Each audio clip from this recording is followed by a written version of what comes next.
Thank you for coming today on this beautiful fall day. Linda, where are you? Yeah, I'm right here. Linda Benson, our president of our local league, has a few words to say first. First, welcome everyone, and please silence your cell phones. That's the one thing everybody always forgets. And it's embarrassing when it goes off for you. So thank you for being here. This is the major job that the league does, is holding forums and debates for candidates. Is this okay, Tim? Okay. I wanted to tell you about something really exciting that we just got. They just came in. This is something that the state league has produced. And it's a kind of everything you want to know about how to vote, why to vote, when to vote. It also has a wonderful center section about our centennial celebration that's happening beginning in January 2020, 100 years since women got the vote. So these are totally free. It's not time sensitive. It isn't about any specific election or anything. It's a general thing. So we're going to be handing these out in schools and generally anybody that wants one. Those are out on the table. So as you leave, if you'd like one or if you know somebody who would like it, take one. We got them free. They're free for everybody. So we're quite pleased and excited to have them. The other thing that's out there on the table is it's information on the last forum that we will have. The other thing that's out there on the table is a donation box. We're a nonprofit. Everybody's a volunteer, so if you like these forms, we always appreciate $1 or $2 in the box when you leave. So with that, I'm going to turn it over to Nancy Esteb. She is a longtime member, previous president, and she's going to be our moderator this afternoon. Thank you, Linda.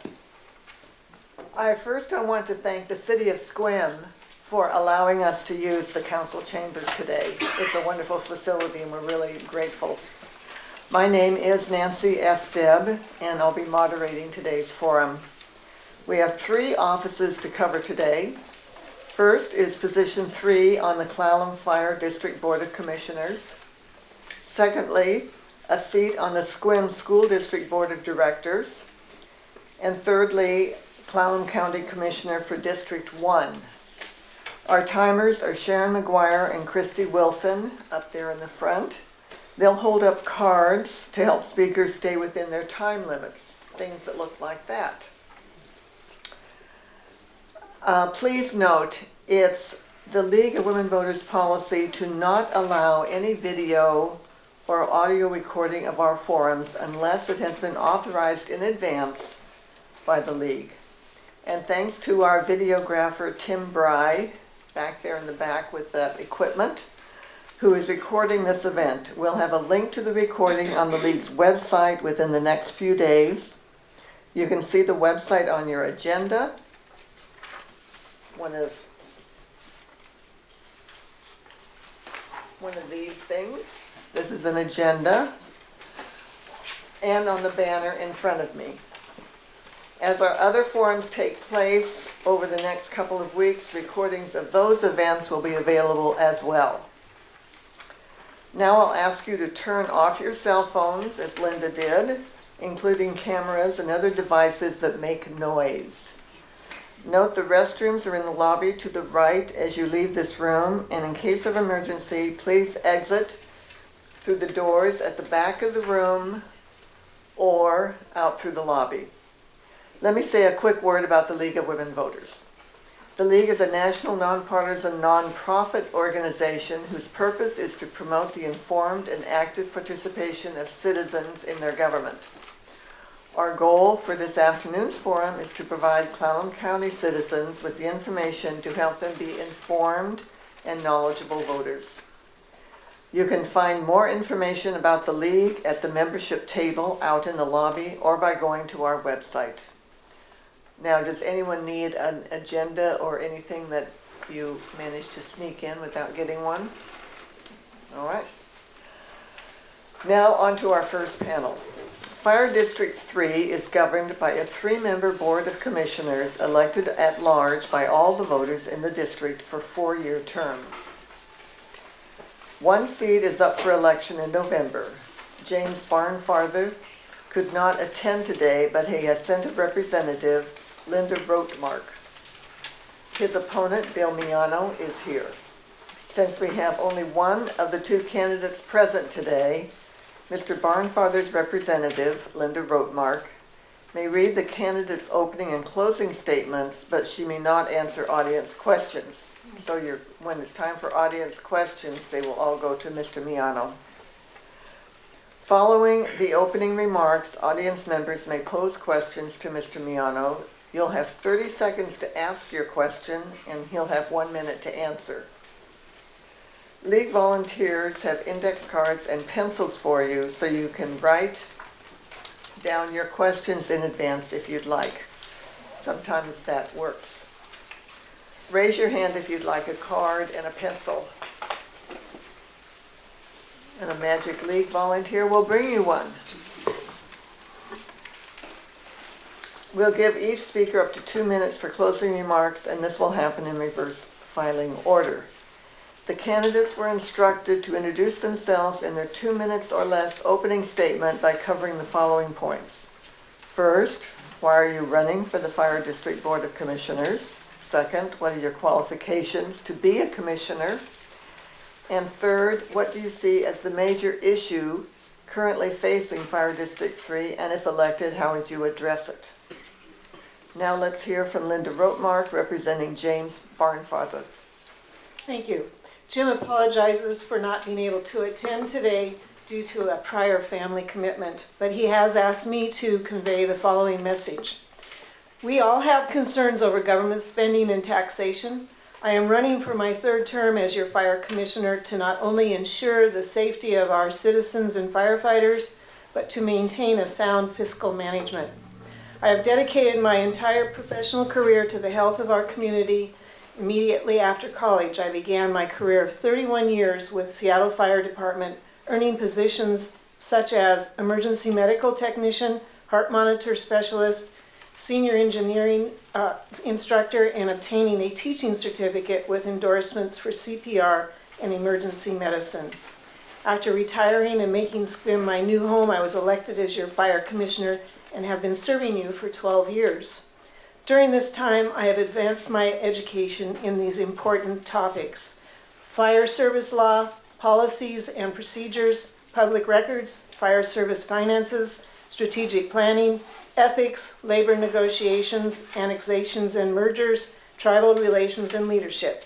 Our other community service endeavors include former president of the Major Homeowners Association, Board of Trustees for Sequim Valley Airport, president of the Aircraft Hangar Association, and an active member of the Sequim Chamber of Commerce. Jim also volunteers in various civics clubs and organizations. I bring to this community all of my professional expertise and willingness to serve, protect, and respect the citizens of Clallam County, and I thank you for this opportunity. Signed, James Barnfather. Thank you. And now, Mr. Miano. Hi, my name is Bill Miano. I moved to Sequim in the summer of 2017, about 2 years ago. As I was moving to town, I was reading the newspapers to catch up on all of the local issues, and had read that the fire district had received an award for a SAFER grant for approximately $1 million. This would have partially funded approximately 66% of the salaries for the 6 new firefighters to be added to staffing. My qualifications, well, this interested me because my previous department, I'm a retired firefighter from West Valley City, Utah, and I had written a SAFER grant for our department. We were awarded 15. However, the award came in the midst of the recession, and so we ended up having to change our award, and we took 4 firefighters out of the original 15. So I was intimately familiar with the process of the grant, why departments write it, and why it was awarded here. I then watched, by the time we closed our house, that the next article was that the current Board of Commissioners voted to refuse that grant. That places the burden of hiring any new firefighters 100% in the taxpayers out of our money. No firefighters have been hired since then, and still waiting, or excuse me, another grant was applied for, and it seems that that grant is not being awarded to Sequim this year. So that is why I was running. Again, I'm a retired firefighter from West Valley. I was paramedic. I started studying public emergency services management at Utah Valley University. So believe I am qualified to run for this position. Thank you. Thank you to both of you. Next, we'll take as many questions as possible from you, the audience. We'll take about 20 minutes for these questions. We apologize in advance if we don't have enough time for your questions to be asked. Remember, you have 30 seconds to pose your question, and Mr. Miano will have up to a minute to answer. Please come to the microphone and be prepared with your question. When I recognize you, please give your name before you ask your question. If you are unable to come to the mic, you may write down your question and pass it to a league volunteer. Be sure to put your name on the card and please write legibly. One of our volunteers will read any questions that come in on cards, but we won't read questions without names. If we run out of time before you get your question answered, we have asked Mr. Miano to remain after this forum so that you may speak with him directly, and Linda Rotmark as well. We'll give everyone in the audience the chance to ask a question before taking follow-ups or multiple questions from the same person. I'll kick off this part of our forum with the first question, and this is for both of you. Well, actually, this is not for both of you, for Mr. Miano. What do you think is the main issue the people of Clallam County have with the fire department? The main issue they have with the department? I don't think the people of Clallam County have any issue with the fire department. From what I've seen, I'm also a current volunteer with the department. The department is very well respected by the public. The public puts a lot of trust in the firefighters. I've really never seen any issue coming from the taxpayers to the department. All right. Are there anyone with questions? You must come up to the podium, yes.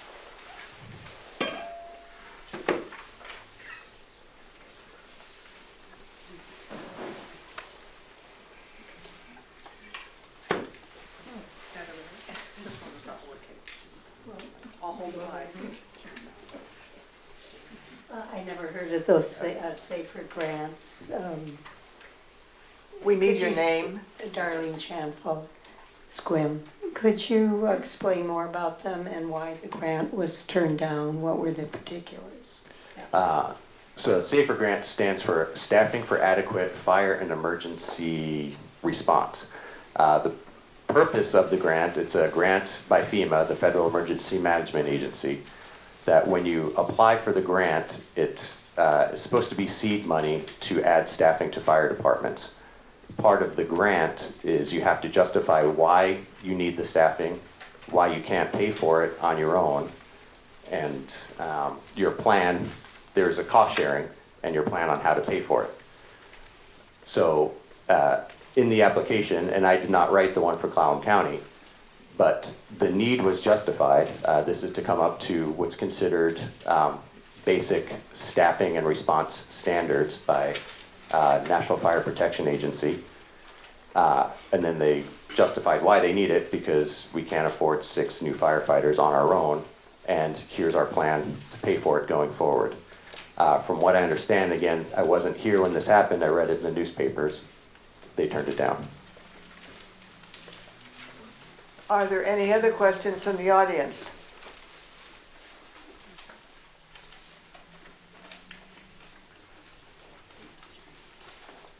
Nobody else? All right. I have a follow-up. Go ahead.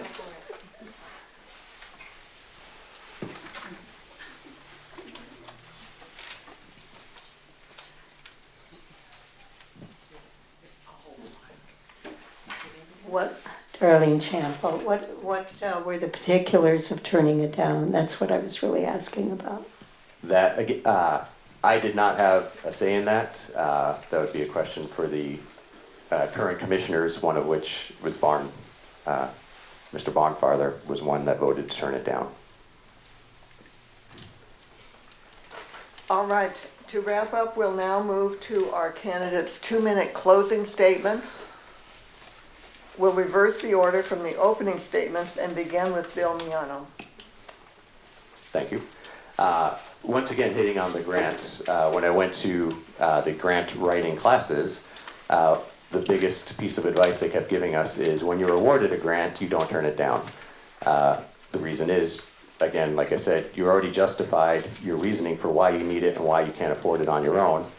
And then these are competitive grants. So we told the federal government we need staffing because we don't have the staffing on our own to respond to all the calls or all the calls safely. Putting out fires or responding to emergencies requires a lot of manpower, and so here's our justification why we need it. We're not meeting standards. Then we also, again, in the grant that I wrote, you have to say, we don't have the money. Here's our budget. You submit your budget and the department's projected budget, and this is the money coming in. We don't have the money to pay for this, so we need your help. Then when you receive it, you put it to use. There's cost sharing for 3 years. At the end of the 3-year term, it's up. Ideally, you've projected far enough ahead that you can keep this additional staffing. Sequim is a growing area. Staffing has not been added since the early 2000s, from what I understand. This was our choice to get some help paying for increasing the staffing. Now, anything that comes is 100% out of local money. So, I ask for your vote in November. Thank you. All right, thank you. And now, representing James Barnfather is Linda Rotmark. Thank you. The biggest challenge this fire district faces today is keeping up with the increasing demands for service and doing so on a limited budget. In 2001, Washington State Initiative 747 became law. This initiative limits the revenue we can collect to 1%. For the average taxpayer, this sounded like a good thing. However, due to the reality of inflation at 3 to 5%, it is becoming increasingly difficult to maintain our excellent level of service while paying more for fuel, supplies, equipment, and decent wages for our increasingly stressed personnel. Over the last 12 years of service as your fire commissioner, I have dealt with this issue by implementing many cost-cutting measures and applying our resources in areas which will improve our efficiency and our reliability. One method of securing funding to our operation is to apply for federal grants. One such grant would have assisted in the cost of hiring 6 new firefighters. I voted to reject it because it required the fire district to not only supply matching funds of more than $1 million over the last 3 years, matching funds over the last, matching funds of $1 million over 3 years, but we would have had to sustain the cost of those 6 employees another $1 million annually beyond those 3 years.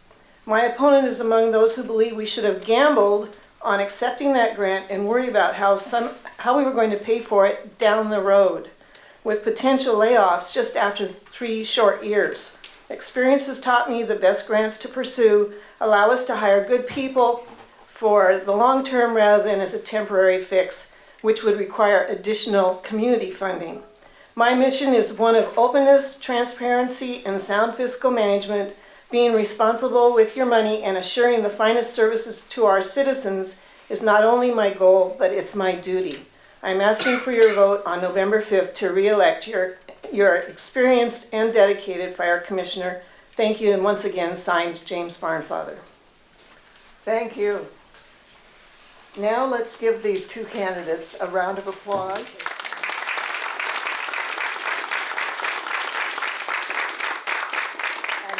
Have a 5-minute break and reconvene at 2:25. Candidates for the Sequim School Board, please get ready to take your places up here. All right, we're now on to the Sequim School Board, which consists of 5 elected directors and 2 student representatives. This is a little complicated, but 2 directors are elected at large. 3 are elected by geographic district, although all voters in the school district's service area vote for all 5 directors. You'll know on your ballot. Elected members of the school board serve 4-year terms. 3 seats are up for election this year. For 2 of those seats, District 1 and at-large position 5, there's only one candidate, Eric Pickens, who is here today and will have some time at the end to address you. The only contested race is for District 3, and these candidates are here with us this afternoon, Jim Stoffer and Beth Smithson. Oh, and regarding Eric Pickens, his opponent dropped out, but his name will still be on the ballot. So don't vote for the opponent.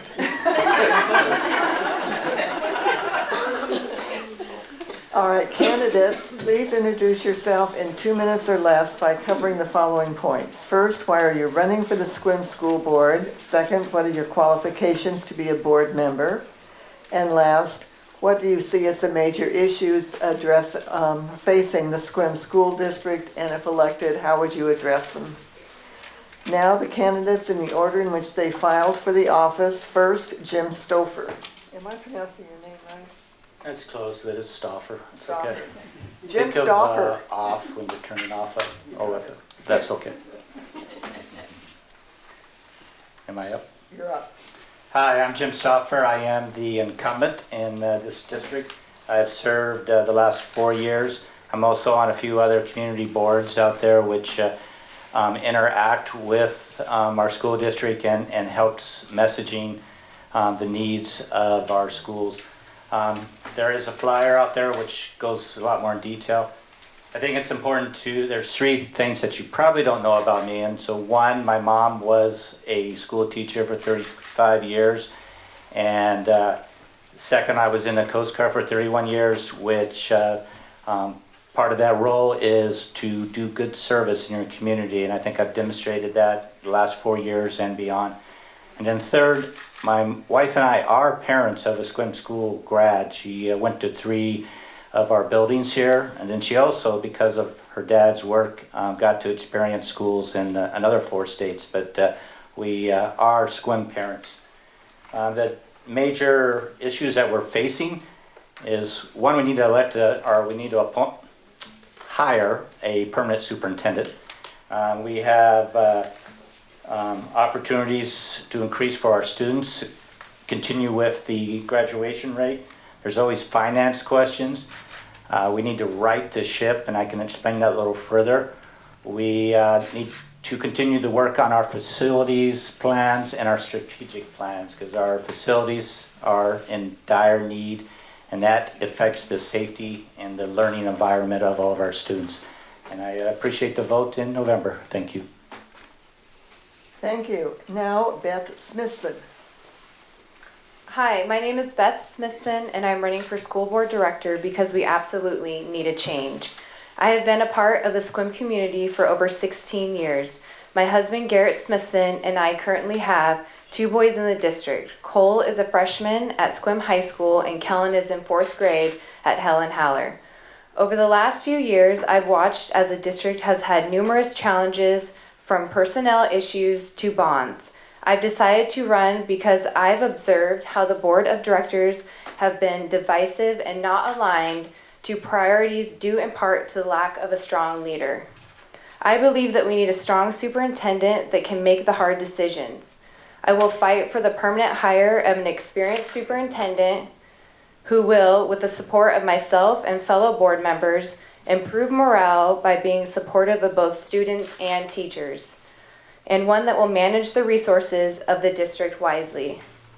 I am committed to passing a community-supported, common-sense bond that will update our schools to ensure they are a safe learning environment. 3 of our 4 campuses are open campuses with portables serving our quickly expanding student population. I believe in the diversity of any board to ensure that all viewpoints are represented. If elected, I would be the only woman on the board, and as a mother and entrepreneur, bring valuable and much needed perspective. My vast entrepreneurial skill set and lengthy experience serving our community in a variety of ways will be an asset to creative problem solving and school funding. I'm very passionate and motivated to help make positive changes needed in our school district by enriching the capacity of our school board. Thank you. Thank you, candidates. Now it's time for audience questions. Your questions can be for one or both candidates, but both of them will have a chance to respond. You'll have 30 seconds to ask your question, and the candidates will have 1 minute to answer. We'll offer each candidate the option for a rebuttal of 1 minute.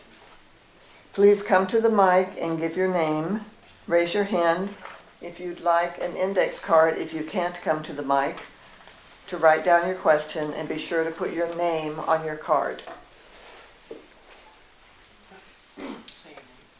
Sandy Goodwick Avenue. I'm a retired teacher. I've taught for 44 years. I've noticed that within the school board, I've heard a president speak of workplace bullying by another school board director. We've just settled an $850,000 lawsuit, and Sequim is probably the biggest lawsuit the teachers in Washington know of. So my question is, what are you going to do? What expertise are you bringing to the table so that school director, school board superintendent actually knows what's going on with regard to bullying? Was the question for both of them, or Both. either? Okay, why don't you start? Well, first of all, we need an experienced superintendent. In the past few years, I don't feel like we had a very experienced superintendent. Great guy, but did not have the experience. As far as the lawsuit, I feel that the district needs to move on and heal from that with an experienced superintendent, so we don't have these issues. Thank you for the question. It's a big issue that will probably remain because there is so much complexity to go through that. We have the federal laws, the state laws and policies that we all have to follow. But what it comes down to at the end of the day is we as board members, are we walking the talk? Are we demonstrating that? And I'm going to tell you that I was subject this past year of being bullied and harassed as a board member. Took an emotional toll. I still work through that.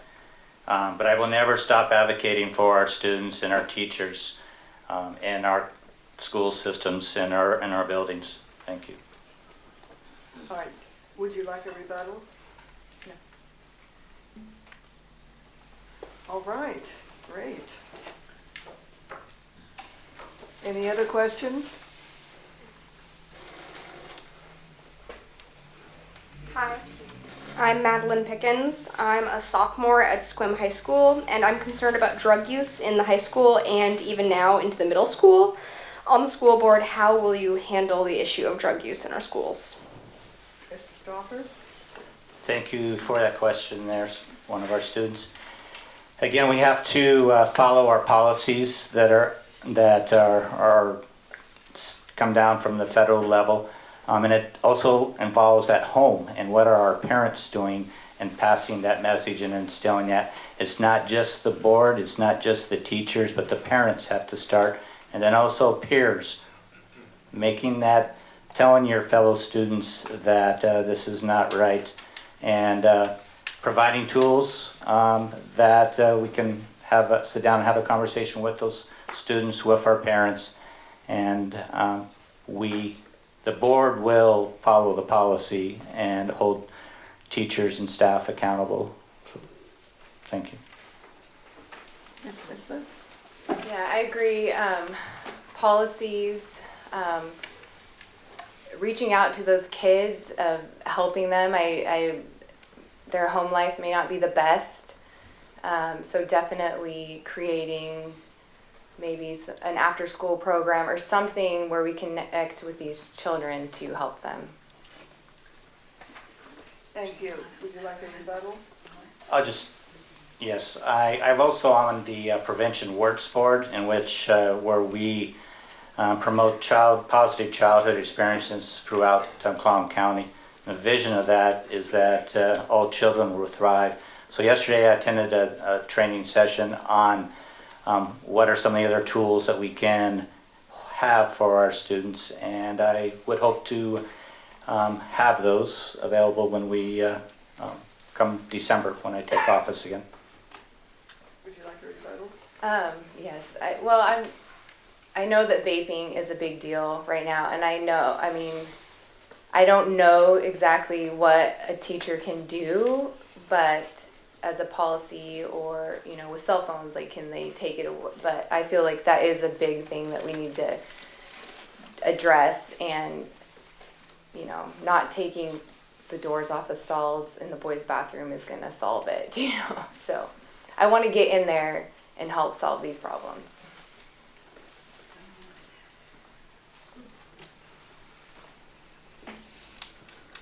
Candace Pratt. I have a follow-up question. Are the school campuses not drug-free zones? All right, you will go first this time. I believe all school campuses are drug-free, but kids are sneaky, so the vaping has become a new thing, and they can hide it very easily. It's in a small shape, and they can, so it's something that needs to be addressed. And I know that there's certain policies, it's a fine line of discipline these days with state and that kind of thing with children, but I want to get in there and figure out how we can solve this problem. So yes, it is, the schools are drug-free. One of the problems with the vaping, and it's kind of the unintended consequences of the marijuana law, is that little device is not illegal to hold for even minors. But if it's attached and you're vaping, then that's illegal. And so the problem comes with teachers catching that in the act, and what do we do with it? Also, how do we confiscate that? Because if it belongs to the parents might not be so happy that the school district is holding this $100 piece of gear that they bought. And where do we keep it? Do we keep it in a custody locker and so forth? And I know that we are presently working that out, having those discussions with the city police department and sheriffs also. Would you like a rebuttal? Yeah. Would you like a rebuttal? All right. Any other audience questions? I'm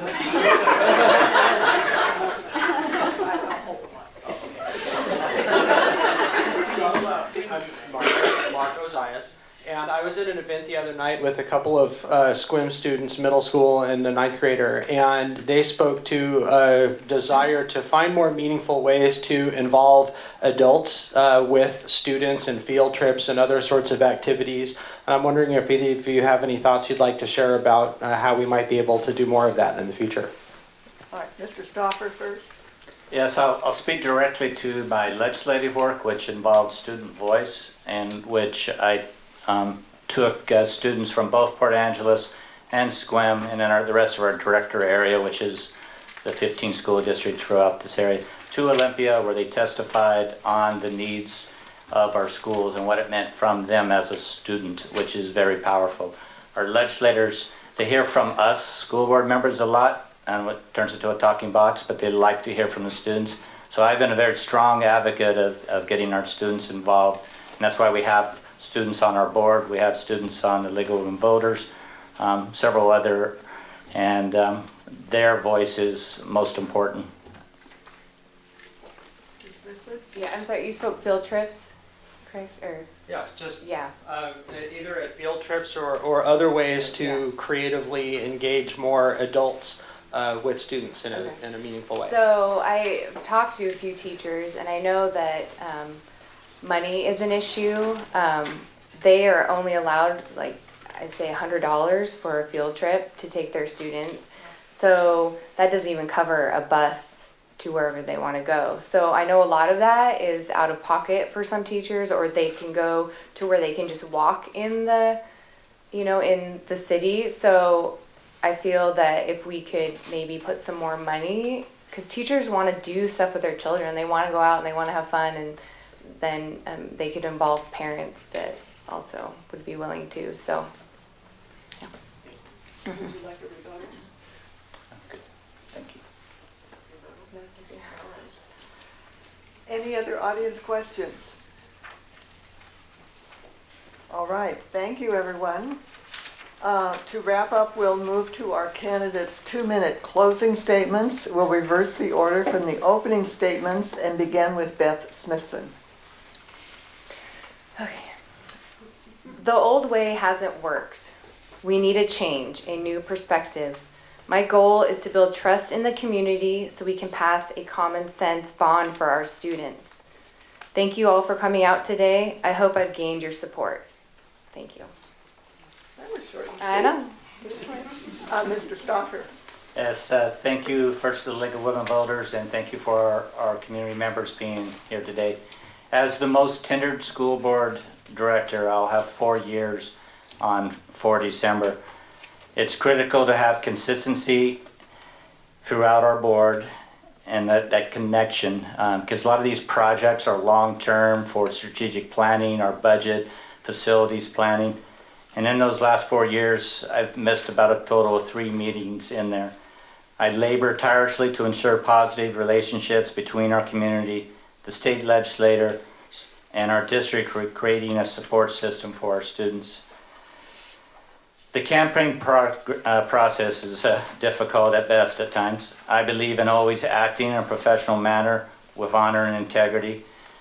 Our school district faces many challenges, and I believe I have the background and experience needed to serve the district and especially our students. And I appreciate your vote. Thank you. Okay, would you like a rebuttal? No, just thank you. All right. Let's give them a round of applause.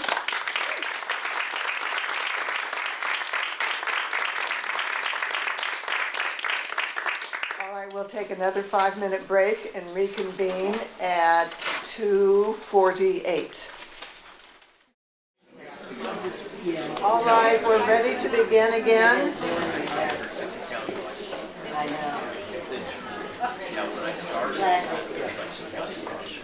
That means you're supposed to stop talking to each other. Our last panel of candidates is for Clallam County Commissioner District 1. That's us in Sequim. The 3 commissioners are elected by district in both the primary and the general election. And as with the previous panels, commissioner candidates will make a 2-minute or less opening statements, then it will be your turn. Candidates, we've asked you to introduce yourself in your 2 minutes or less opening statement by covering the following points. First, why are you running for county commissioner? Second, what are your qualifications to be a commissioner? And last, what do you see as the major issue currently facing the county, and if elected, how would you address it? In the order they filed for office, let's hear first from Mark Ozias. Thank you, everybody. Thank you to the League for hosting this forum today, and to all of you for coming. I'm running for a second term as your Clallam County Commissioner because I think that it's really important to have a local government that works. And in Clallam County, what that means is a government that plans and sets goals and establishes priorities. It means a county government that works very hard to be more proactive and less reactive. And it means a county government that partners with others, city, tribal councils, nonprofits, and other community partners to accomplish big things. I'm a proven, experienced leader that has succeeded in getting Clallam County government working again in my first term. Now, inside the courthouse, what that means is planning for capital projects across departments and setting priorities. It has meant building stable funding for important programs like code enforcement. It means things like working to change our legal representation for employee bargaining, which resulted in a savings of over $250,000 last year in our last bargaining round. And outside the courthouse, that means pursuing creative community partnerships like the Olympic Peninsula Healthy Communities Coalition, which I helped to form a couple of years back. I think the biggest issue facing the county right now is economic development and housing. And in the economic development arena, I have worked very hard to ensure that our important economic development organizations are communicating with each other and collaborating on projects to actually move the needle. And it means in the housing arena, it means investing like projects like Peninsula Housing Authority's expansion in Port Angeles, and planning with cities to make the best use of new revenue streams. So thank you again for your time. I'm happy to be here. All right, and next, Jayna Lehmer, representing Brandon Janisse. Hi, I'm here on behalf of Brandon Janisse, who is running for County Commissioner District 1. Brandon Janisse is currently on the Sequim City Council, works at Clallam County Jail, and is a veteran of the Iraq War, serving in the 101st Airborne Division. Unfortunately, Brandon cannot be present tonight, so I'm here to read his opening and closing statements. My name is Jayna Lehmer. I'd like to put forward the statement that today in Sequim, there has never been a more important time to think big picture at all times. Decisions that are being made now are going to affect not only the children of Sequim, but the children of Port Angeles, Forks, and all of our county. Children that will be looking to build families and boost our economy. The future is based on the business and county decisions that we are making, and especially on the decisions made by the commissioners. It is both dangerous and inefficient to see only the small picture. Here are issues I feel have been ignored that I would like to prioritize. Housing. Everyone within our county should be able to afford to live here. Creative solutions should be drawn up with transparency and allow everyone to access the results. Things like land trusts go a long way. So I will work with other elected and non-elected officials to make sure that housing is affordable and available for all. Cost of living. With oversight and transparency, legislative activities can tax the public without solving any real problems. So let's look at where we can cut our spending and stop increasing the burden on taxpayers. I will work to make sure that county's law enforcement agencies and juvenile services have sustainable funding and not have to depend on grant funding. And that the county government operates in an efficient, effective, responsive, and transparent manner. One example was the grant to support our CASA.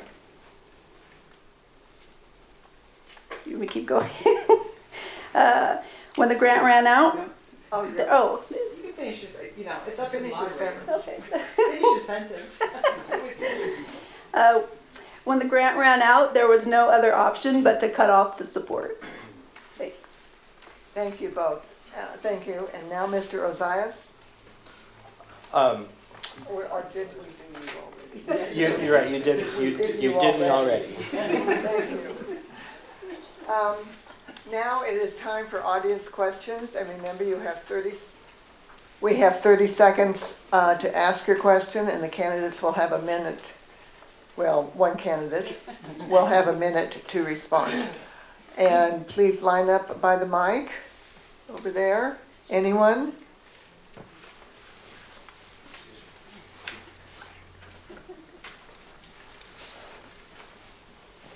My name's Tom Farrell.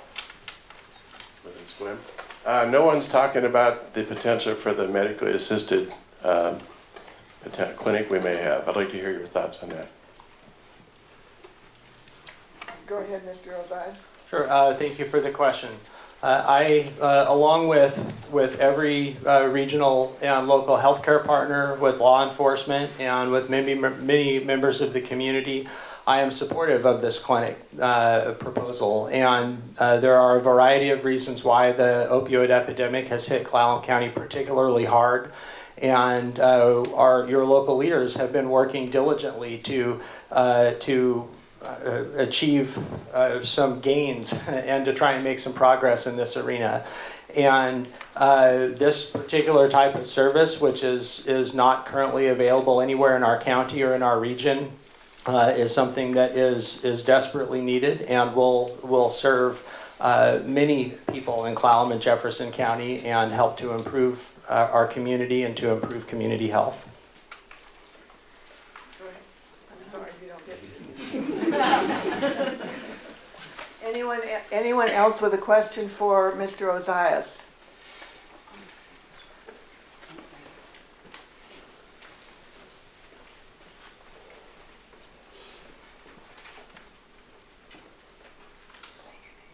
Sheena Younger, and I live in Sequim. I just recently read that 1 in 4 youth are developing anxiety and real fears about climate change. That was really concerning to me, and obviously Greta, more on a world level, is inspiring youth to start talking about it as well. Just want to hear your thoughts on climate change and what you think some solutions could be for the county in that arena. Thanks. Sure. Thank you for the question. And the event that I referenced in my question for the school board members was in fact a climate change focused conversation. And one of the things that we heard from our young participants was, you know, it sure would be nice to be able to be a kid and focus on school and having fun and not focus on the end of the world. And maybe the adults, maybe you can take a little bit more leadership in this arena. So I'm happy to say that at the county level, there's actually quite a bit that we can do to provide leadership in the area of climate change. One of the largest contributors to greenhouse gases is actually food waste. Our county already has a robust food waste reduction program, and we heard a challenge at this event the other night to perhaps set an aspirational goal to have zero net food waste in Clallam County. We're also working on other improvements in the solid waste system.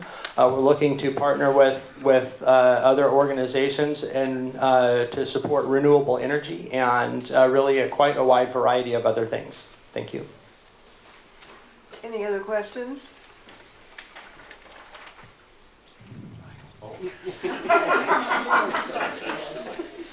I'm Ed Chad. I live in Port Angeles, and I'm involved with a group called Olympic Climate Action. So following up on the prior question, we know how big of a problem we're facing with climate change and that it's already affecting us here in Clallam County.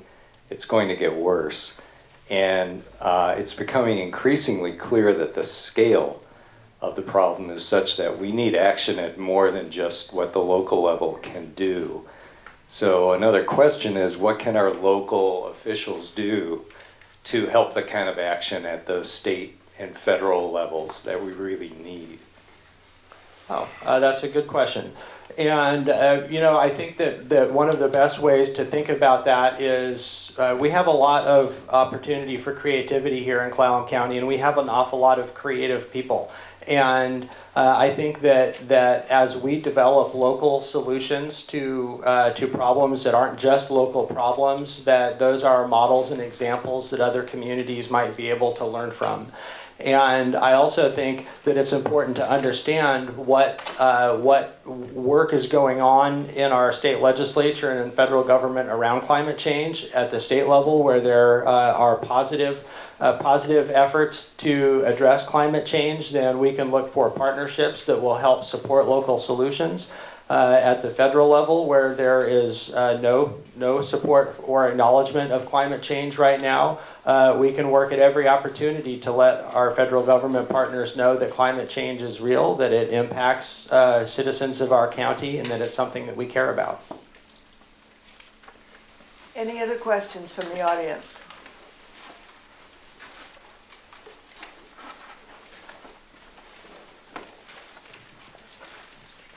Maury Modine. I was wondering if you know Brandon well enough to know what his feelings are on climate change.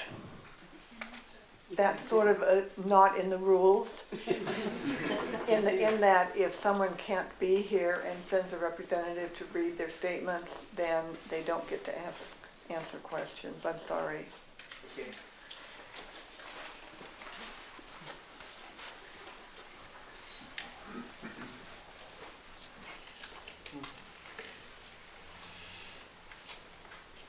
Hi, Corey Bixby. I live over in Sequim, and this might be more of a city council issue, but been hearing a lot of back and forth confusion about the John Wayne Marina and what to do with it. It seems like it might be an awful waste of an economic possibility or opportunity if we go the wrong route. What are your thoughts on that? And again, apologies if it's not really your realm.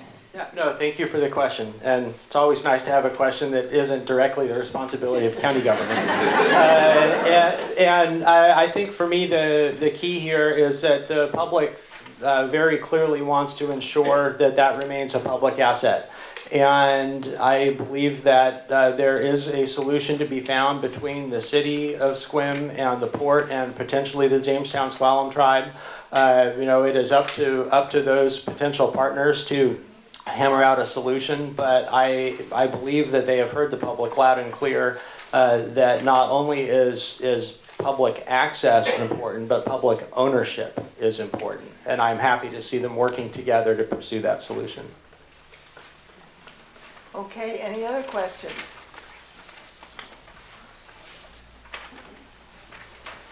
I'm Lisa Boulware. And can you talk about the role of county government in, with regard to affordable housing in Port Angeles and Sequim? Sure. There are several things that the county can do in the realm of affordable housing, and some of it relates to making investments in infrastructure. In Port Angeles specifically, it is very expensive to build new housing due to stormwater requirements. And so, for example, I referenced earlier the Peninsula Housing Authority's effort to more or less double the number of affordable housing units at one of their projects in Port Angeles. And the county had to make an investment of almost $1 million just in the stormwater infrastructure in order to help that move forward. But there's also a new funding stream that's been developed by the state legislature that basically takes a small slice of sales tax that normally goes to the state, and now that is being made available for a period of years to come to counties. And so we are working with our city partners to strategically plan for the use of that revenue stream. Cities can decide to take some independent action on their own. So we're making sure that we're coordinated regionally to take best advantage of that new tool. All right. Bonnie Bliss Spanish, Sequim. Could you talk about water availability and the possibility of the off-channel reservoir? Sure, I'd be happy to. I think that the availability of water is probably our county's most significant concern as it relates to climate change. We have always relied on the snowpack in the Olympic Mountains to provide our water supply. And with an anticipated future of warmer winters, more rain and less snow, that's something that we need to pay attention to. So for a number of years, a wide variety of partners have been working to plan and develop an off-channel reservoir that's going to, if and when it's completed as intended, it's going to sit just off of River Road, a little bit south of Sequim. And it's on a parcel that's now owned by the Department of Natural Resources. The county is in the process of taking over ownership of that parcel, and eventually we'll build about an 85-acre reservoir that is going to collect stormwater in the winter when there is plentiful stormwater and hold it over so that it's available for our irrigators and farmers to use in the fall when the river is at its lowest, when the salmon are running, and when the irrigation needs are significant. All right, anyone else?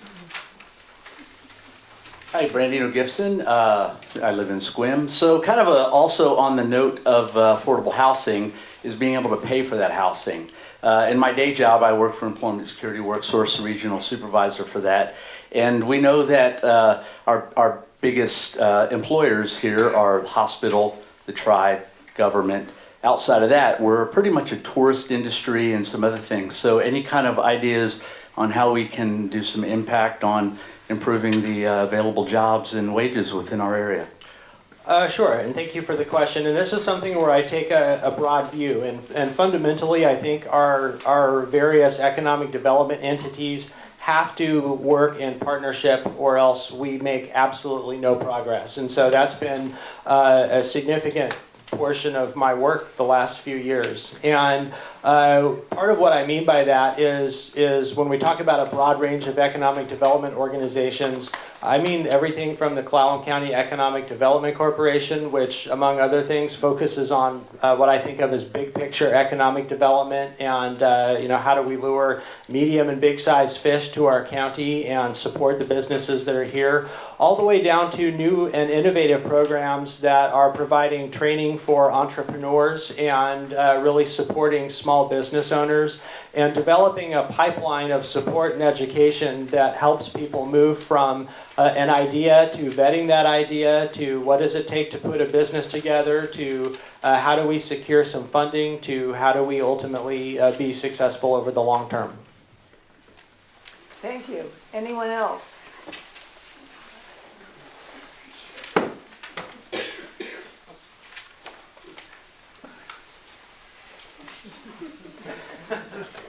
Darlene Chanfel, Sequim. Would you, I realize to both of you, maybe you can address it in your closing remarks, be supportive of going back to a countywide general election in the general election? Do you mean for the commissioner positions? Yes, Oh. rather than just each district voting in the general. Yes, I would. I think that it is really a good idea for commissioners to be elected broadly across the whole county. I was the last commissioner to run for office who did have to campaign across the whole county, and having the need to go out to campaign in Forks and the West End and La Push and Port Angeles really ensures that you meet people and you have a chance to listen and you understand what the issues are broadly across the county. And because we only have 3 commissioners, a lot of the work that we do depends on the way that we approach our job. And when commissioners are only elected by residents of their own district, if we don't naturally think broadly and try and prioritize thinking across the whole county, then it can be very easy to develop into sort of a provincial, us versus them, my district is more important than your district sort of mentality. And I don't think that that would serve any of us well. Thank you. One more question?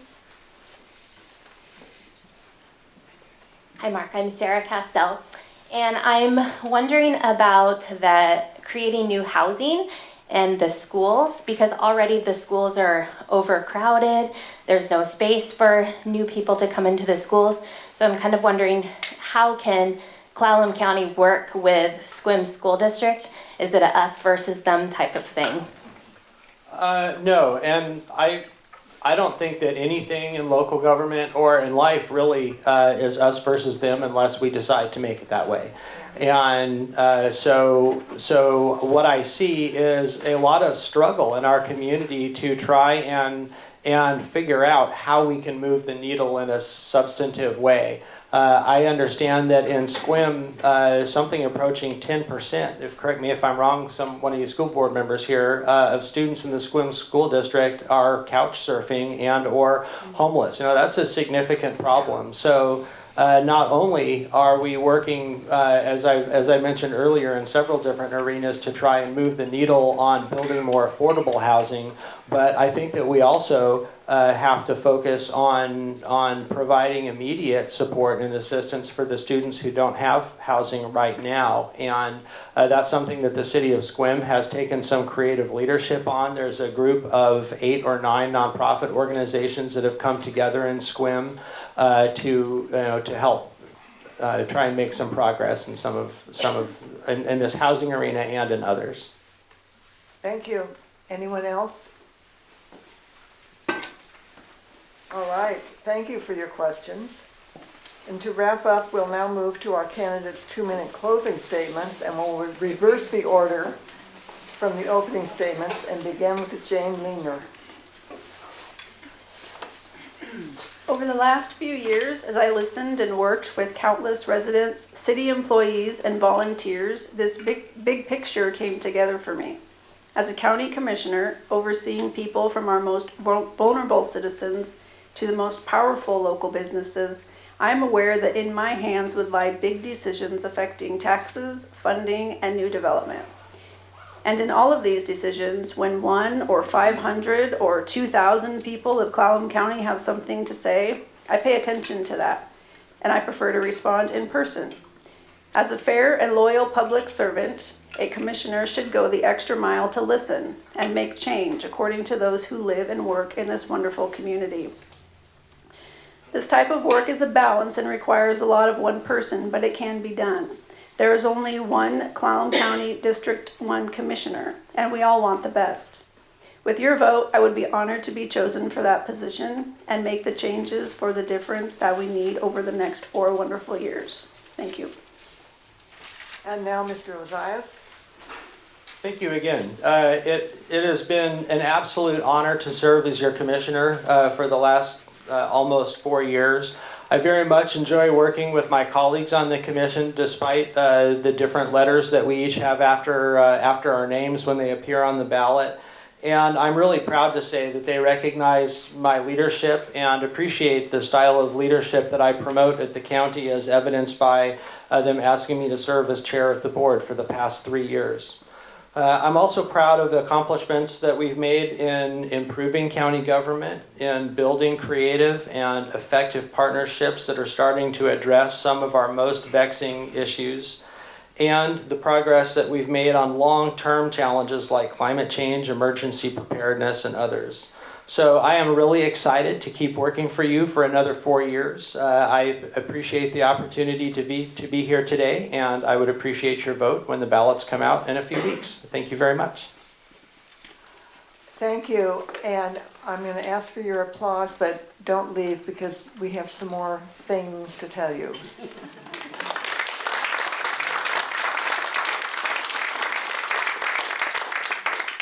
Okay, before we close, I know there are maybe other candidates in the audience who may be running for office, and one of those, Mr. Pickens, is here. He's running for the school board, and we'd like to give him 2 minutes to address you.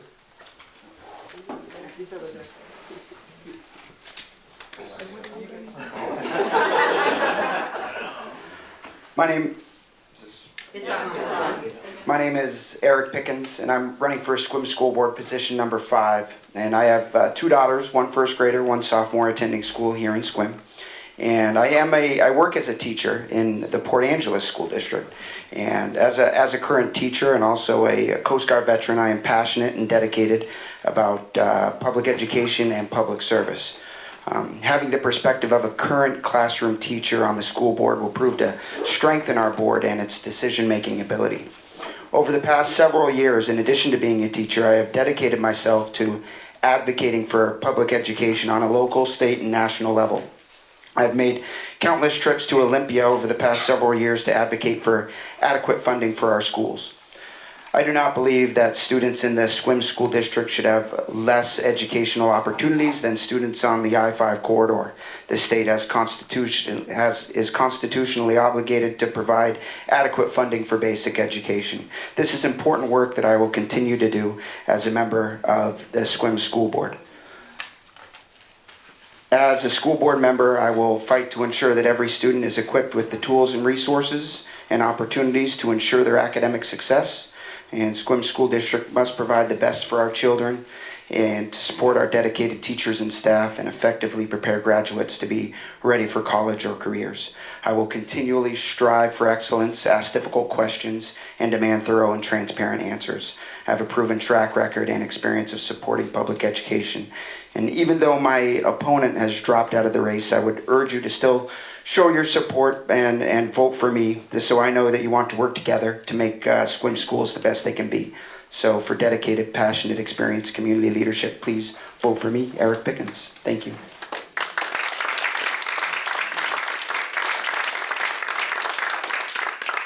And we have another candidate for the school board, and we'd like to give him 2 minutes as well. Hi, my name is Larry Jeffries. I'm running for District 1 school board. In fact, I've been appointed to be on the school board to fill the recent vacancy on the school board, and I'll be sworn in Monday night and serve 2 or 3, 4 meetings, whatever it is, before the December elections. I don't have an opponent, and so I'll be a school board member for 4 years. I'm looking forward to it. It's a bit of a surreal experience I'm an educator, a classroom teacher with 35 years experience, retired. And I also served 9 years as a health and safety training specialist for Los Alamos National Labs before moving to Sequim and buying a home in 2011. And I've been active in school issues since I got here, trying to find a place. One person described me as having failed retirement.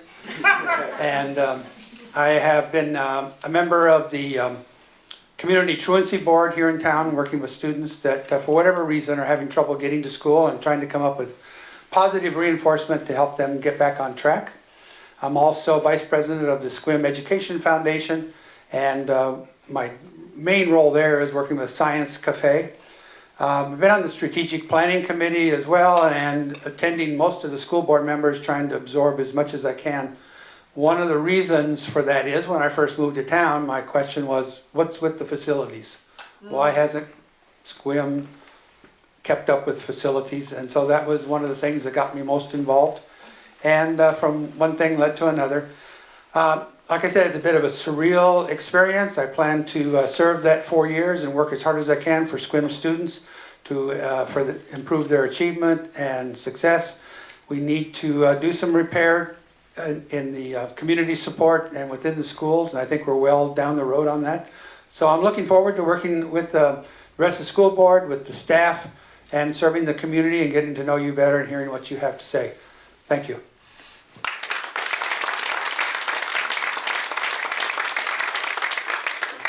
Thank you. And now you can get these cards outside in the lobby. And it is a series on water that the league is sponsoring. And on October 23rd at 6:30 p.m. right here will be how our water system works, the hydrology of the Dungeness. We encourage you to attend. And are there any other candidates that are in the audience that would like to? Yes, sir.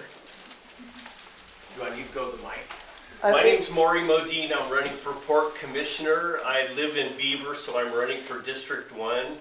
The biggest issue out there is that we have a 27% poverty rate that's not being addressed by any of the economic development people. In Port Angeles area, there's 5 hazardous waste sites that the port owns that need to be cleaned up now. They can't keep rolling them down the hill. It's got to be done now. And out here, I'm totally opposed to them selling the John Wayne Marina. It's got to stay public. It's basically been a cash cow for the port for years. They've been stealing money from it, and it's time to invest back into the marina. Thank you. Thank you.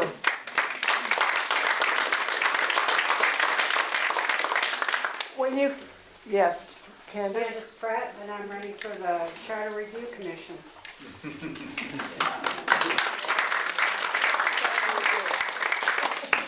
Any other candidates in the audience? Yes, sir. I'm Tom Farrell. I'm running for the City Council. Sequim. Unopposed. I don't understand that. But anyway, we look to bring a lot of common sense and objectivity to the process of making some good decisions. Thank you. All right,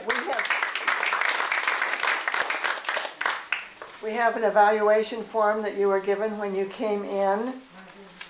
And we hope you will fill it out, because if you weren't given one, there are more on the table out there. I have the evaluation forms right here if you'd like to. Your evaluations give us valuable feedback so we can make these forums better. And you can pick one up from League volunteers or at the membership table out in the lobby. And candidates and representatives, we'd really like your comments too. If you didn't like anything that happened today, let us know. Thanks once again to our timers, Sharon and Christy. Wonderful job. And many thanks to Tim Bry, our videographer, to all the league members who helped put this forum on, and to our audience for your wonderful questions.